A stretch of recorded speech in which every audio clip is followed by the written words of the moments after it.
भाई फर्ज कीजिए आपके पास एक ये कॉइल है। कॉइल क्या है कि आपके पास कॉपर का इस शेप का एक वायर है जिसे आपने रखा है एक अदद मैग्नेटिक फील्ड में। मैग्नेटिक फील्ड इस समत में है, ये मैग्नेटिक फील्ड स्ट्रेंथ है।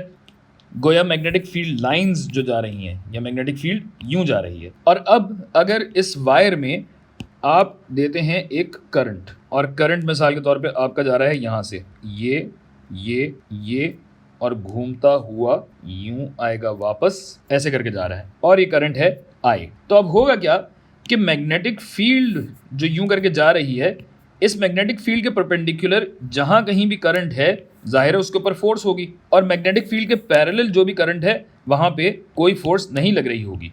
क्यों?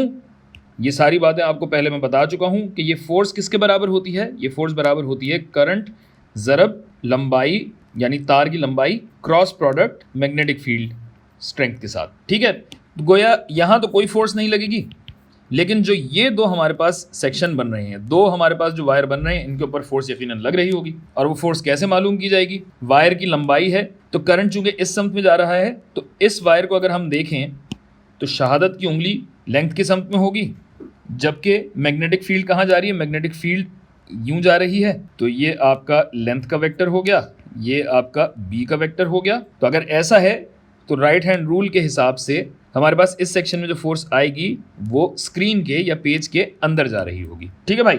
जबकि अगर इस वायर की हम बात करें तो यहाँ क्या है कि अब ये जो लंबाई वाला वेक्टर है जिसको हमें शहादत की उंगली पे लेना है, वो है इस समत में। मैग्नेटिक फील्ड जो आपकी मिडिल फिंगर है, बीच वाली उंगली है, वो इस समत में होगी, तो ये एल का वेक्टर, ये बी का वेक्टर। और अब राइट हैंड रूल के मुताबिक फोर्स कहाँ लग रही होगी? फोर्स सफ़े से बाहर आ रही होगी या स्क्रीन से बाहर आ रही होगी। गोया ये कॉइल क्या होगी कि इस तरीके से घूमना शुरू कर देगी, यानी इस फोर्स की वजह से ये हिस्सा कॉइल का ऊपर आना शुरू हो जाएगा, जबकि ये वाला हिस्सा नीचे जाना शुरू हो जाएगा। तो हमारे पास ये रोटेशन आ रही है। तो अगले ही लम्हे पे अगर हम देखें तो हमारी ये जो कॉइल है ये कैसे हो जाएगी कि ये जो बायां हिस्सा है ये नीचे चला जाएगा और दायां हिस्सा ऊपर आ जाएगा। तो छोटे और बड़े वायर करके मैं आपको दिखा रहा हूं।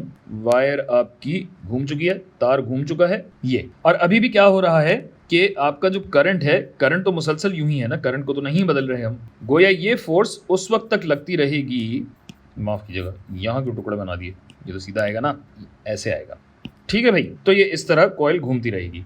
अब इसमें यह जरूर होगा कि टॉर्क पे फर्क पड़ता रहेगा। इस समत में आप देखेंगे तो टॉर्क थोड़ा सा कम होगा, इस समत में ज्यादा होगा, लेकिन कुल जो आपके पास ये जो फोर्स आ रही होगी वो बहरहाल बराबर रहेगी। और ये जो दरमियाना एक्सिस है इसके गिर्द आपकी ये कॉइल घूमती रहेगी।